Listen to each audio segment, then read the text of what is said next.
Hello traders, daily ട്രേഡേഴ്സിൻ്റെ പുതിയൊരു വീഡിയോയിലേക്ക് എല്ലാവർക്കും സ്വാഗതം. ഇത് നിഫ്റ്റി സ്പോട്ട് ചാർട്ടാണ്. സ്പോട്ട് ചാർട്ടിൽ അത്യാവശ്യം ഒരു സൈഡ് വെച്ച് മൂവ്മെൻ്റ് ആണ് നിഫ്റ്റിക്ക് ഉണ്ടായിരുന്നത്. ടോട്ടൽ ഒരു സെൻറ്റിമെൻ്റ് ആണ് കേട്ടോ അന്നത്തെ ദിവസത്തിൻ്റെ ലാസ്റ്റ് എനിക്ക് പറയാനുള്ളത്. സെൻറ്റിമെൻ്റ് ആണ് മാർക്കറ്റിലുള്ളത്.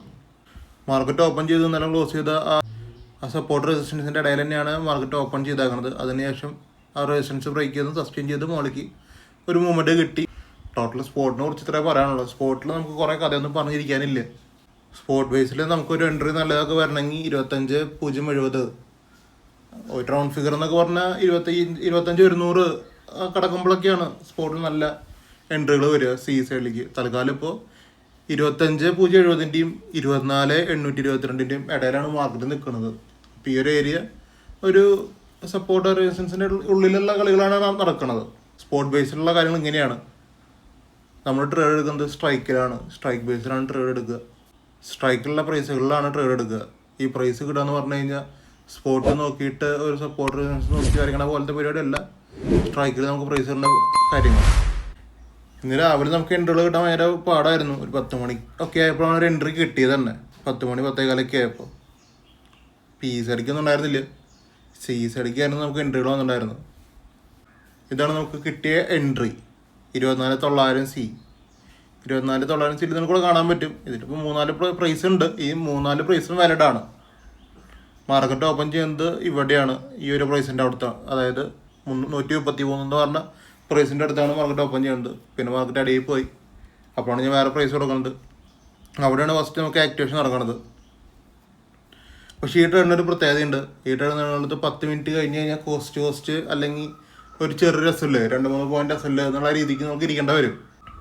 സ്റ്റിൽ ഈ ട്രേഡ് ഹോൾഡ് ചെയ്യണവർക്കാണ് ഫുൾ ടാർഗറ്റ് വരിക. ഫുൾ ടാർഗറ്റ് എന്ന് പറഞ്ഞാൽ ഈസി ടാസ്ക് അല്ല. ഫുൾ ടാർഗറ്റ് എവിടെ അടിക്കണമെന്ന് വെച്ച് കഴിഞ്ഞാൽ ഇവിടേക്കാണ്. 12:15 ടൈമോടെ ഒക്കെ ആയപ്പോഴാണ് ഫുൾ ടാർഗറ്റിക്ക് എന്ന രീതിക്ക് പോണത്. 50 പോയിന്റ് അത്ര നേരമൊക്കെ നമുക്ക് ഹോൾഡ് ചെയ്യാൻ ഇരിക്കാൻ പറ്റുകയാണെന്നുണ്ടെങ്കിലാണ് കാര്യം. 10 പോയിന്റ് പ്രൊട്ടക്റ്റഡ് തന്നെയാണ് കേട്ടോ. 10 പോയിന്റ് SL ഇവിടെ പ്രൊട്ടക്റ്റഡ് തന്നെയാണ്. പക്ഷെ നിങ്ങൾ എത്രത്തോളം ഇരിക്കുന്നൊന്നും നമുക്കറിയില്ല. അത് നിങ്ങളെ മാത്രം ചോയ്സുകളാണ് കേട്ടോ. ഇനി റീ എൻട്രി എടുത്താലും ഇതേ 10 പോയിന്റ് ഇട്ടിരിക്കുക എന്നൊക്കെ പറഞ്ഞാൽ ചടങ്ങാണ്. ഒന്നും പറയാനില്ല കാര്യത്തിൽ. ഇനിയിപ്പോൾ അടുത്ത എൻട്രി വരുന്നത് ഇവിടേക്കാണ്. 133 എൻട്രി ഉണ്ട്. പക്ഷേ ഈ 133 എൻട്രി ആക്ടിവേഷൻ ആണ്. പക്ഷെ ആ എൻട്രി ആക്റ്റീവ് ആയ ശേഷം നിൽക്കണ സ്പേസ് 141 140 റേഞ്ചിലൊക്കെ 7 പോയിന്റ് വ്യത്യാസമുണ്ട്. 7.6 പോയിന്റ് വ്യത്യാസമുണ്ട്. ലിമിറ്റ് പ്രൈസ് 133 140 നമുക്ക് എൻട്രി എടുക്കേണ്ട പ്രൈസ് വരുന്നത്. അപ്പോൾ 6 പോയിന്റ് വ്യത്യാസം നമുക്ക് വേണമെങ്കിൽ ഇഗ്നോർ ചെയ്യാം. അത് ഇഗ്നോർ ചെയ്ത് കഴിഞ്ഞാൽ ഈ പോണ ക്യാൻസർ ഒന്നും കിട്ടില്ല. അത്ര ഉള്ള കാര്യം. പക്ഷെ അത് നമുക്ക് ഇഗ്നോർ ചെയ്യേണ്ട വരും. വേറെ കാര്യങ്ങളില്ലേ സംസാരിക്കാൻ വേണ്ടിയിട്ട്. പിന്നെ നമുക്കുള്ള 153 153 പ്രോപ്പറായിട്ട് എൻട്രി ആക്ടിവേഷൻ നടന്നിട്ടുണ്ട്. ഇവിടെ കറക്റ്റ് ഗ്രീൻ ക്യാൻഡിൽസ് കയറി 2 റെഡ് ക്യാൻഡിൽ ലിമിറ്റിൽ വന്നിട്ടുണ്ട്. ഈ red candle first red candle entry activation നടന്നു. അടുത്ത റെഡ് ക്യാൻഡിൽ ലിമിറ്റിൽ വന്നു. അതിനുശേഷം ലിമിറ്റിൽ എൻട്രി എടുക്കാം. അവിടെ നിന്ന് ഒരു 10-15 പോയിന്റ് പോയിട്ടുണ്ട്. അത് നമുക്ക് പ്രോപ്പർ കണ്ടീഷനിൽ വന്നുള്ള സംഭവമാണ്. 15 പോയിന്റോടെ കിട്ടിയിട്ടുണ്ടാവും. പിന്നെയുള്ള 133 തന്നെയാണ്. 133 റീ എൻട്രി എടുക്കണമെങ്കിൽ ക്യാൻഡിൽസ് അടിയെ പോയിട്ട് തിരിച്ച് കയറുമ്പോഴാണ് റീ എൻട്രി. ഇപ്പോൾ 153 എൻട്രി എടുക്കണമെങ്കിൽ ക്യാൻഡിൽസ് നന്നായിട്ട് അടിയെ പോയിട്ട് സ്ട്രഗിൾ ചെയ്ത് നിൽക്കണം. എന്നാലാണ് ഇവിടെ പെട്ടെന്ന് ക്യാൻഡിൽ അടിയിൽ ഇറങ്ങി. പക്ഷെ പെട്ടെന്ന് തന്നെ കയറി. അവിടെ എടുക്കണ്ട, വെയിറ്റ് ചെയ്യുക. അങ്ങനെ ഞാൻ പറഞ്ഞില്ല അവരുടെ അടുത്തും. അത് കുറച്ച് നേരം അടിയിൽ നിൽക്കണം, എന്നിട്ട് വേണം അത് കയറാൻ.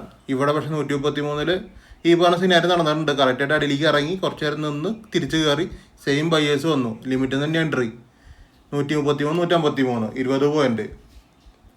അപ്പോൾ നിങ്ങൾക്ക് കൺഫേം ആയിട്ട് കിട്ടുന്ന പോയിന്റ്സ് അതൊക്കെയാണ്.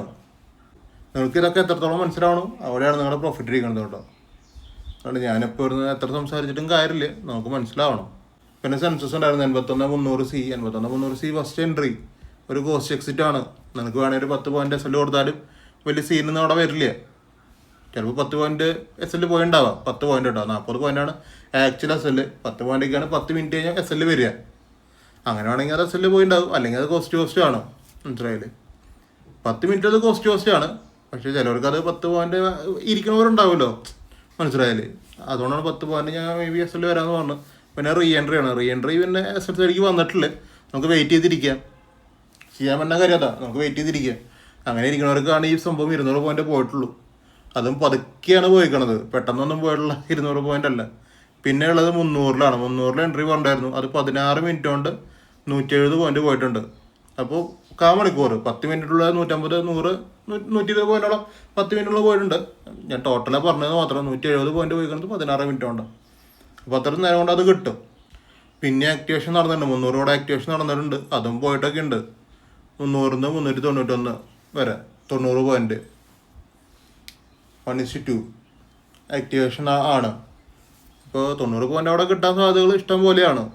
പിന്നെ നമ്മൾ ഇത്രയും ഇതൊക്കെ നോക്കിയിരുന്ന് കിട്ടുന്ന എൻട്രികളാണ്. നിങ്ങൾക്ക് ഈ കാണുന്ന 3 എൻട്രി വളരെ ഈസി അല്ല. ഇത് ഓരോ ടൈം എന്നൊക്കെ പറഞ്ഞാൽ ഭയങ്കര ബുദ്ധിമുട്ടാണ്. ഈ എൻട്രി ആക്ടിവേഷൻ വന്ന് 10:15 രണ്ടാമത്തെ എൻട്രി ആക്ടിവേഷൻ 11 മണിക്കാണ്, മൂന്നാമത്തെ എൻട്രി ആക്ടിവേഷൻ ആവണത് 12:10 ഇത്രയും ടൈം വെയിറ്റ് ചെയ്തിട്ട് വേണം ഈ 3 എൻട്രി കിട്ടാൻ. മനസ്സിലായത്? അപ്പോൾ അത്രയും വെയിറ്റ് ചെയ്തിരിക്കുന്നവർക്ക് കിട്ടുള്ളൂ. അത്രേ ഉള്ളൂ കാര്യം. വെയിറ്റിംഗ് ആണ് ഇമ്പോർട്ടൻറ്റ്. അങ്ങനെയാണ് കിട്ടിയ 3 എൻട്രി. ഈ 3 എൻട്രിയിൽ നമുക്ക് പ്രോഫിറ്റ് എടുക്കാം. പിന്നെ ഈ ഇറങ്ങി പോയി തിരിച്ച് കയറുമ്പോൾ എടുക്കേണ്ട ആവശ്യമൊന്നുമില്ല. ഈ 3 എൻട്രി നമ്മൾ വെയിറ്റ് ചെയ്തിരിക്കുന്ന എൻട്രീസാണ്. അപ്പോൾ അവിടെ ട്രേഡ് കിട്ടി, പിന്നെ നിർത്തുക, അത്ര ഉള്ളൂ ചെയ്യാനുള്ളത്. പിന്നെ ഞാൻ കൊടുത്തിരുന്ന ക്രൂഡ് ഓയിലാണ് കേട്ടോ. ക്രൂഡ് ഓയിൽ ഇപ്പോൾ നമുക്ക് കാണാൻ പറ്റും 68 മൈനസ് പറഞ്ഞ് ഒരു 90 95 മൈനസ് വന്നിട്ടുണ്ട്. നമ്മളൊരു 40 മൈനസ് 50 മൈനസ് എന്നൊക്കെ പ്ലാൻ ചെയ്തിട്ടുണ്ട് ഒരു ട്രേഡ്. 20 പോയിന്റ് കിട്ടിയിട്ടുണ്ട്. പ്രോപ്പർ 20 പോയിന്റാണ് ക്രൂഡ് ഓയിൽ കിട്ടിയത്. കറക്റ്റ് 20 പോയിന്റ് 150 അങ്ങോട്ടായിരുന്നു എൻട്രി വരുന്നത്. അത് 200 വരെ കറക്റ്റ് പോയിട്ടുണ്ട്. ഇപ്പോൾ എല്ലാവർക്കും 20 പോയിന്റ് എടുക്കാൻ പറ്റുന്ന സിറ്റുവേഷൻസ് ഉണ്ടായിട്ടുണ്ട്. യൂട്ടിലൈസ് ചെയ്യണവർക്ക് യൂട്ടിലൈസ് ചെയ്യാം. ഇനി വൈകിട്ട് മൂവ്മെൻറ്റ് ഉണ്ടാവുകയാണെങ്കിലും ഇടാൻ ഞാൻ ക്രൂഡ് ഓയിൽ ഇടാം. അപ്പോൾ ടോട്ടൽ പറയാനുള്ള ഇത്രയും കാര്യങ്ങളാണ്. ഇന്നത്തെ അനാലിസിസ് എന്ന് പറഞ്ഞാൽ ഇത്രയാണ്. നിങ്ങൾ ട്രേഡ് എടുക്കുക എന്ന് പറഞ്ഞ സെറ്റപ്പിൽ മാത്രമല്ല, ട്രേഡ് എടുക്കാനും വെയിറ്റ് ചെയ്തിരിക്കണം. വെയിറ്റ് ചെയ്യുക എന്നുള്ളതാണ് ഒരു ട്രേഡിനെ സംബന്ധിച്ച് നല്ല കാര്യം. എപ്പോഴും ഓപ്പർച്യൂണിറ്റി നമുക്ക് കണ്ടു. എനിക്കറിയാം, ഞാൻ എൻ്റെ ഒരു ഫോക്കസിലോ എൻ്റെ ഒരു വ്യൂവിൽ പറയുകയാണെങ്കിൽ എനിക്കറിയാം എവിടെയാണ് എൻട്രി എടുക്കേണ്ടത്. ക്യാൻഡിൽസിൻ്റെ സ്ട്രക്ചർ കാണുമ്പോൾ എനിക്ക് മനസ്സിലാവും അത് അവിടെയാണ് എൻട്രി. അപ്പോൾ ഞാൻ വെയിറ്റ് ചെയ്യുക എന്നുള്ളതാണ് ഈ ചെയ്യാനുള്ള കാര്യം. നിങ്ങളും അങ്ങനത്തെ ഒരു കാര്യത്തേക്ക് വരണം. എൻ്റെ ഒപ്പം ട്രേഡ് എടുക്കുന്ന ആൾക്കാർ ഞാൻ പറയുന്ന രീതിയിൽ വെയിറ്റ് ചെയ്യുക, ഞാൻ പറയുന്ന രീതിയിൽ എൻട്രി എടുക്കുക. നമുക്ക് ബേസിക്കലി നമ്മുടെ സെറ്റപ്പ് എന്താണെന്ന് അറിയില്ല. മീൻസ് ഞാൻ എന്ത് മെത്തേഡ് യൂസ് ചെയ്തിട്ടാണ് അവിടെ ട്രേഡ് എടുക്കുന്നത് നമുക്ക് അറിയില്ലേ കാണുന്നവർക്ക്. അപ്പോൾ നിങ്ങൾ വെയിറ്റ് ചെയ്യേണ്ട വേണം. വേറെ കാര്യങ്ങളൊന്നുമില്ല. ഞാൻ പറയണ നേരത്ത് മാത്രമാണ് എൻട്രി എടുക്കാൻ പറ്റുള്ളൂ. ചാടി കയറിയിട്ട് ഓടിപ്പോയിട്ടൊന്നും എൻട്രികളില്ല. പിന്നെ റെഡ് ക്യാൻഡലിൻ്റെ മനസ്സിലാവാത്ത ഇപ്പോൾ ആൾക്കാരുണ്ട്. നിങ്ങൾക്ക് എന്താ ചെയ്യണമെന്ന് വെച്ച് കഴിഞ്ഞാൽ എൻ്റെ ഫ്രീ ടെലിഗ്രാം ചാനൽ ജോയിൻ ചെയ്യുക. അതിൽ പിൻ ചെയ്തിട്ടുള്ളൊരു വീഡിയോ ഉണ്ട്, അത് കാണുക, വൃത്തിക്ക് മനസ്സിലാക്കിയിട്ട് കാണുക. ഒരു 5-10 വട്ടം കണ്ടാലേ നമുക്ക് മനസ്സിലാവുള്ളൂ. അത് നിങ്ങൾ ഇതുവരെ യൂസ് ചെയ്തിട്ടുള്ള ഒരു മെത്തേഡല്ല ഇത് ഫോളോ ചെയ്തുകൊണ്ട് നിൽക്കണത്. അപ്പോൾ നിങ്ങൾക്ക് ഈ റെഡ് ക്യാൻഡിൽ സ്പെസിഫിക് ആയിട്ട് ഈ റെഡ് ക്യാൻഡിൽ ഞാൻ അവിടെ വരണം എന്ന് പറഞ്ഞു കഴിഞ്ഞാൽ അത് വരണം, എന്നാലും നമുക്ക് എൻട്രി എടുക്കാൻ പറ്റുള്ളൂ. പിന്നെ ചാർട്ടിലിരിക്കണം എന്ന് പറഞ്ഞു കഴിഞ്ഞാൽ ഇരിക്കണം, എന്നാലും എൻട്രി എടുക്കാൻ പറ്റുള്ളൂ. ടൈമുള്ളവർക്കും ചാർട്ടിലിരിക്കാൻ പറ്റുന്നവർക്കും ക്ഷമയുള്ളവർക്കും പറ്റിയ പണിയാണ് കേട്ടോ അത്. ഞാൻ ഓപ്പണായിട്ട് പറയണത്, ക്ഷമ വേണം, ചാർട്ടിലിരിക്കാൻ പറ്റണം, മിനിമം ഞാൻ പറഞ്ഞ കണ്ടീഷൻസ് നോക്കാൻ പറ്റണം, അതിന് മനസ്സിലാവണം. അങ്ങനത്തെ ആൾക്കാർക്ക് വരുന്ന പണിയാണ് എൻ്റെ ഒപ്പം ട്രേഡ് എടുക്കൽ. അല്ലാണ്ട് ഓടിച്ചാടി എടുക്കാൻ പറ്റില്ല. ഫ്രാങ്കായിട്ട് പറഞ്ഞാൽ എങ്ങനെയാണ്, വളരെ സിമ്പിളായിട്ടൊരു മെത്തേഡാണ് യൂസ് ചെയ്യണത്. എല്ലാവർക്കും എടുക്കാം, എല്ലാവർക്കും പഠിക്കാം. പഠിക്കുക മീൻസ് നമുക്ക് ഇരുത്തി പഠിപ്പിക്കുക എന്നുള്ളൊരു കൺസെപ്റ്റ് അല്ല. നമുക്ക് മനസ്സിലാക്കുക ഞാൻ എന്താ ഉദ്ദേശിക്കണതെന്ന് നിങ്ങൾ മനസ്സിലാക്കുക. നിങ്ങൾക്ക് മനസ്സിലായത് 100 വട്ടം ചോദിച്ചാലും ഞാൻ പറഞ്ഞുതരും. മനസ്സിലാക്കിയിട്ട് നിങ്ങൾ ട്രേഡ് എടുക്കുക. അതാണ് എൻ്റെ ഭാഗത്തു നിന്നുള്ളൊരു സജഷൻ. അത് ഞാൻ പറയണത് എൻ്റെ കോഴ്സ് എടുത്ത് ചെയ്യുന്ന ആൾക്കാർക്ക് ഉള്ളൊരു സജഷനാണ് ഞാൻ പറഞ്ഞത് കേട്ടോ. മാക്സിമം ഞാൻ പറയുന്ന കാര്യങ്ങൾ മനസ്സിലാക്കുക, ഞാൻ പറയുന്ന രീതിയിൽ തന്നെ എടുത്തു പോവുക എന്ന് പറഞ്ഞാൽ ഞാൻ പറയുന്ന കാര്യങ്ങൾ മനസ്സിലാക്കിയിട്ട് ചെയ്യാൻ നോക്കുക. അപ്പോഴാണ് നമുക്ക് പ്രോഫിറ്റിലേക്ക് പോകാൻ പറ്റുള്ളൂ. എക്സാമ്പിളിന് പറയാൻ വേണ്ടിയിട്ട്, ഇപ്പോൾ പുതിയൊരാൾ വന്നു, ആൾ നമ്മളേത് പഠിച്ചു പോയി, അല്ലെങ്കിൽ കാര്യങ്ങൾ പഠിച്ചു, അതിനുശേഷം നിങ്ങൾ അഫ്കോഴ്സ് നിങ്ങളൊരു പേയ്മെൻറ്റ് തന്നിട്ടാണ് നിങ്ങൾ പഠിക്കുന്നത്. പേയ്മെൻറ്റ് കാര്യം ഒട്ടിക്കട്ടെ, പേയ്മെൻറ്റ് തന്നിട്ടാണ് നിങ്ങൾ പഠിക്കുന്നത്. അപ്പോൾ അങ്ങനെ പഠിക്കണ നേരത്ത് നിങ്ങൾ ചെയ്യേണ്ട പരിപാടി എന്ന് പറഞ്ഞു കഴിഞ്ഞാൽ നിങ്ങൾ നമ്മളുടെ കാര്യത്തിൽ മാത്രം നിൽക്കുക. മനസ്സിലായില്ലേ? നിങ്ങൾ വേൾഡിൽ ഇഷ്ടം പോലെ ആൾക്കാരുണ്ട്, കേരളത്തിൽ ഇഷ്ടം പോലെ ആൾക്കാരുണ്ട്. എല്ലാവരുടെ പിന്നാലെ ഓടി നടന്നു കഴിഞ്ഞാൽ എവിടേക്ക് എത്തില്ല. സീരിയസ്ലി പറയാമല്ലോ, ആരും മോശമെന്നല്ല പറയണത്. ഒരാളുടെ എന്തെങ്കിലും പഠിക്കണമെങ്കിൽ അത് വൃത്തിക്ക് ചെയ്യാൻ നോക്കുക. നിങ്ങൾ പഴയ പഠിച്ച കുറേ കാര്യങ്ങളുണ്ടാവും, അത് നിങ്ങോട്ട് വരാൻ ടൈം എടുക്കും, അല്ലാതെ അറിയാം. പക്ഷെ നിങ്ങൾ മാക്സിമം പ്രാക്ടീസ് ചെയ്യുക, കൂട്ടി കുഴക്കാണ്ടിരിക്കുക കാര്യങ്ങൾ. അപ്പോൾ അത്രയ്ക്കുള്ള ഇന്നത്തെ വീഡിയോ ഇഷ്ടപ്പെട്ട YouTube channel subscribe, like, share, ഇൻസ്റ്റാഗ്രാമൊക്കെ ഒന്ന് ഫോളോ ചെയ്ത് വെച്ചിരിക്കുക. പിന്നെ എൻ്റെ ഇൻസ്റ്റാഗ്രാമിൽ ഫോളോ ചെയ്ത ആൾക്കാർ എൻ്റെ സ്റ്റോറീസ്, എൻ്റെ പോസ്റ്റുകൾ ഒന്ന് ഷെയർ ചെയ്യുക. നിങ്ങളുടെ സ്റ്റോറീസിലൊന്ന് റീഷെയർ ചെയ്ത് സപ്പോർട്ട് ചെയ്ത് തരിക. ഒരു എൻഗേജ്മെൻറ്റ് കൂട്ടാൻ വേണ്ടിയിട്ടാണ്. അപ്പോൾ നമുക്ക് നാളെ കാണാം. Okay, by.